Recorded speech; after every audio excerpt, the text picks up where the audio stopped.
So Bradford City have just drawn 1-1 away at Grimsby Town, and in today's video I'll be bringing you guys my thoughts and opinions on the draw. If you do go on to enjoy, please make sure to drop a like on there for me. If you could try and hit 80 likes on today's video, that'd be massively appreciated. Subscribe if you're new as well. We are on the road to 9,000 subscribers, so please make sure you are subscribed if you haven't already, with that post notification bell on. It's free to do so and it does massively help out. Get your thoughts in as well down in the comment section down below. Let me know down below your thoughts on today's 1-1 draw. Now, firstly, apologies for no match preview yesterday. I was really busy and simply just did not have the time, and obviously with Bradford not really having much to play for the remainder of this season, I wasn't then extra motivated to stay up really late just to get the video out for you guys. But we're here today for the match reaction. A point picked up against a team fighting relegation is underwhelming considering the performance as well. You could maybe understand a point if it were just one of them games where you battered them, they had one shot, we had 20, and it just wasn't our day, but that simply was not the case.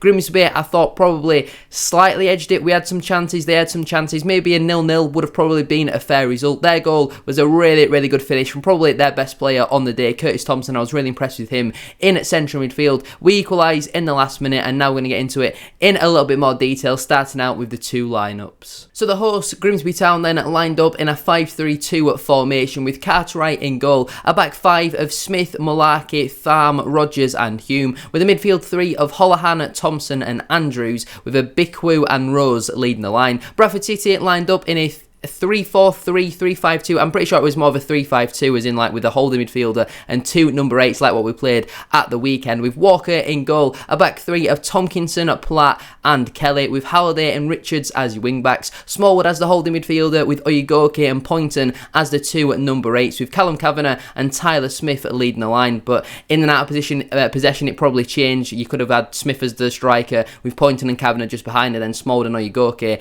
as a double pivot, and I didn't mind the lineup too much. Obviously Oyegoke has played in midfield, did it against Tranmere for the last 15 minutes or so, I'm pretty sure, in that one. I was surprised to see Tompkinson though come back in to the starting 11, with obviously Oyegoke playing quite well at right centre back on Friday. Interesting to see Jamie Walker drop down to the bench. I don't really know what was the thinking behind that, maybe because he has just returned back from injury, but I thought he had a pretty decent game on Friday, and it was a little bit too defensive. That was probably my only slight complaint about it, but the first half was horrible. I mean, I missed the first 10 minutes, and I was probably kind of glad if that was a similar sort of thing to what we saw for the remaining 35 minutes plus stoppage time. The only real thing to note is their goalkeeper got injured and they had to sub him out. Both sides had not a lot really, it was just a lot of hoofball. We were hoofing up to Smith and Kavanagh. Kavanagh was winning a few flick-ons, to be fair. Smith wasn't really winning much. Our link-up play in the final third was poor. Richards and Halliday struggling to get balls into the box. Grimsby not really creating much, if I'm honest with you. I can't think of any clear-cut chances they had in the first half. I can think of one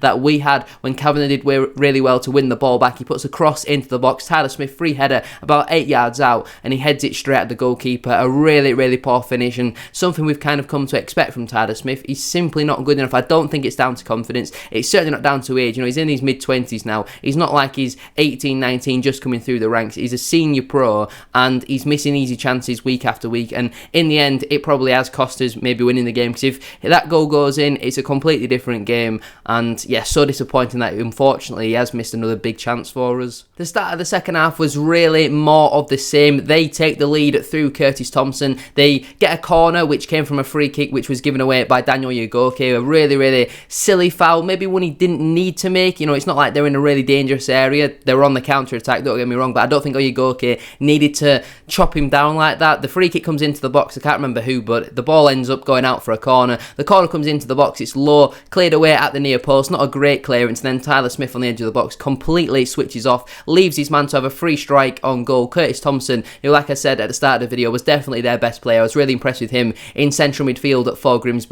Gets the strike off, finds the top corner. It looks like it takes a slight deflection, either that or Sam Walker completely judged the trajectory of the flight of the ball really wrong, because he seems to be expecting it to go in the mid-range sort of the goal and ends up flying into the top corner. So no real complaints about that from a Sam Walker point of view. You know, I don't think the goalkeeper can really do much about that, but Tyler Smith switching off after missing a big chance in the first half.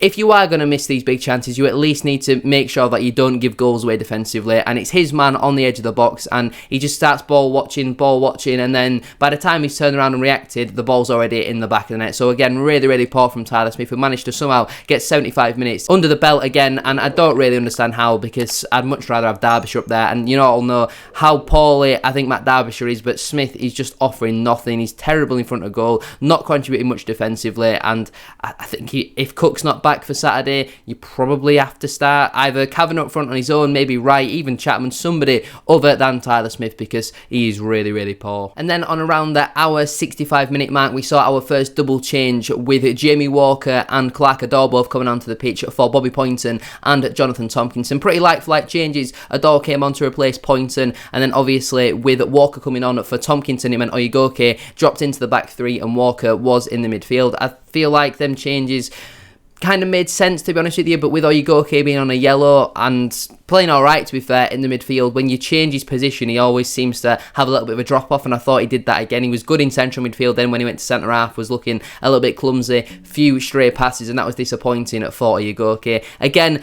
that didn't really change the game too much. We created a few half chances, I think, around this sort of time. Kelly prodded one over the bar, which he definitely should have scored from.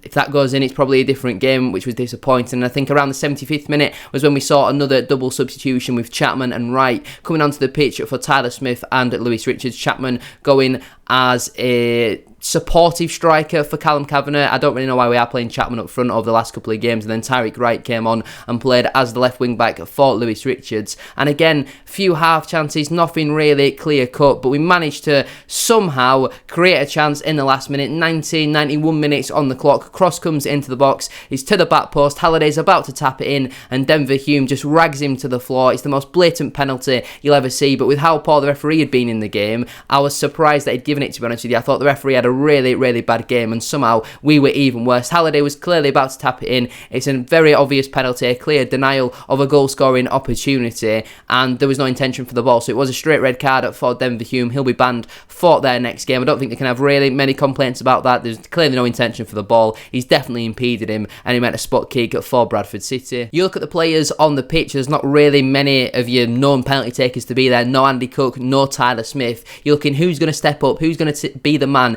to take the pressure penalty. You're thinking maybe a Jamie Walker, Callum Kavanagh potentially. I wouldn't be surprised to see someone like a Clark Adore step up as well, very composed in them sort of situations. But it's the captain, Richie Smallwood. A lot of people criticising Smallwood's performance again today, but I thought he had another really, really good game. Out of possession, won the ball back on a number of occasions. And when you need someone to step up, to take a pressure penalty in the last minute, to rescue a point for your side, who better than your captain? He steps up, blasts it down the middle, an exceptional penalty which finds the back of the net. And I just don't understand the Smallwood slander. Someone needs to really let me know why a large portion of our fan base don't like him, because he's not a playmaker, he's not Kevin De Bruyne. That's simply not his game.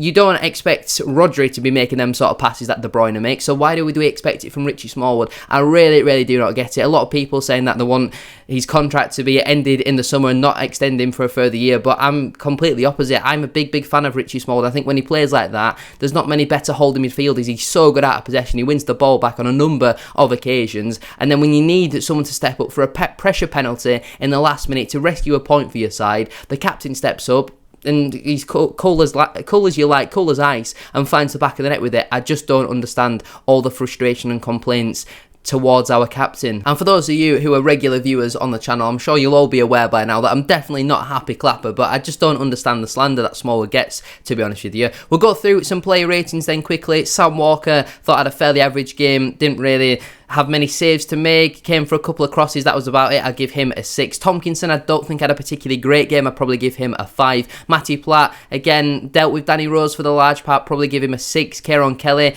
don't think he had a bad game, probably give him an average 6. Halliday, tried, worked hard, but he's not really standing out recently what he has done for the majority of the season, so I'll probably give him a 5, maybe a 6, something like that. Lewis Richards, on the other side, I don't think had a particularly great game. He was trying to get balls in the box, but failing on a number of occasions, so I'll probably give him an average 6. Smallwood, I thought, had a really good game, scores the goal, pressure penalty, his first of the season, I'd probably give him an 8. I thought he was really, really good as that holding midfielder. Oyegoke was good in central midfield, a little bit shaky at centre half, I'd probably give him a 7, to be honest with you. Bobby Poynton, thought got marked out of the game pretty well, didn't really create much, was trying. I would probably give him closer to a 7, but I am going to give him a 6 because I don't think he did enough really to warrant more. Kavanagh worked hard, won a lot of aerial flicks, but I don't think you can really give him much more than a 6, to be honest with you. Tyler Smith, again, I thought had a really poor game. Missed a big chance, switched off defensively for their goal. I'll probably give him a 3. I thought he had a really poor game. Jamie Walker came on, created some things, looked alright in the midfield, looked lively, won the ball back on a few occasions as well, probably give him a 7. Clark Adore, I thought, came on and had a really positive impact on the game, had some nice touches, created a few chances. I'd probably give him an 8.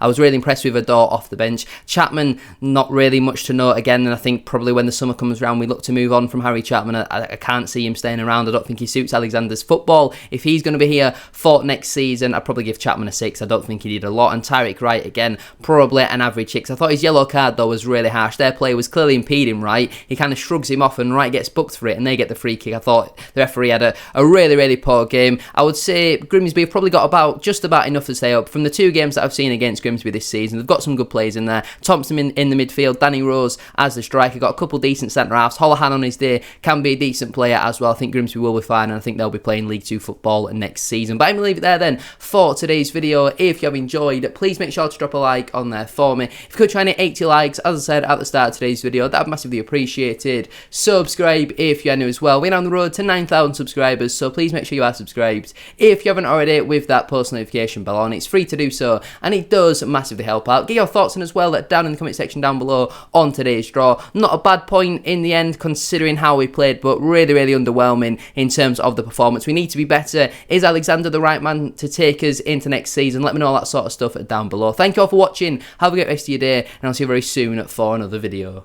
Peace.